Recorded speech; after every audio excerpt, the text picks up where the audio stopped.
இங்கே log x இது வந்து நம்ம யூன்னு கன்சிடர் பண்ணிப்போம். ஓகே, v வந்து x, இந்த பார்ட் மட்டும் தான் நான் சொல்கிறேன். சரியா? அப்போது இங்கே வந்து நான் u பவர் v அப்படியே போட்டுருணும். அப்போ log x power x. Okay, v இருக்கிற இடத்துல என்ன இருக்குது? x இருக்குது. So x into 1/log x. Okay, into u டேஷ்ன்றது இங்கே log x. So log x difference எப்படின்னா 1/x. கரெக்டு தான். சரியா?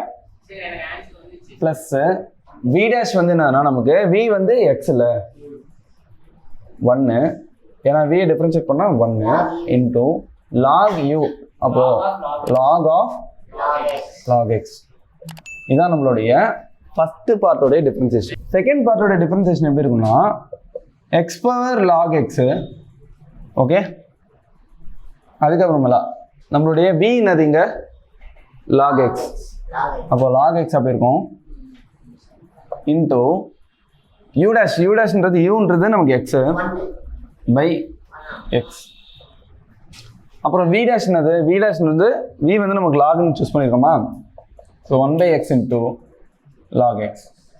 10 ஸ்டெப்பில் பாருங்கள், இங்கே log x whole power x, இங்கே இந்த எக்ஸும் இந்த எக்ஸும் கேன்சல் ஆகிடும்.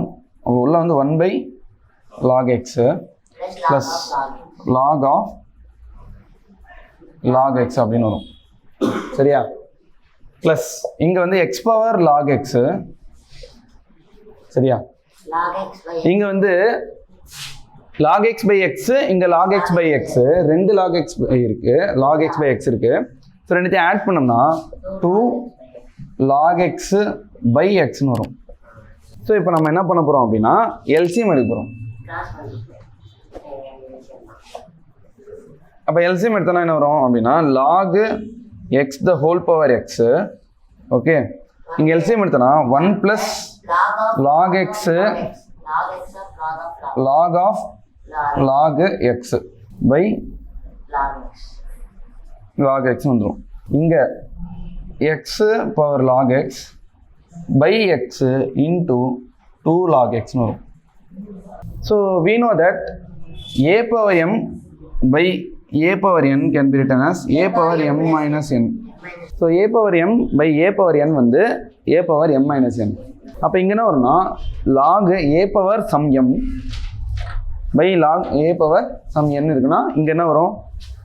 log x whole power x minus 1 into 1 + log x into log of log x.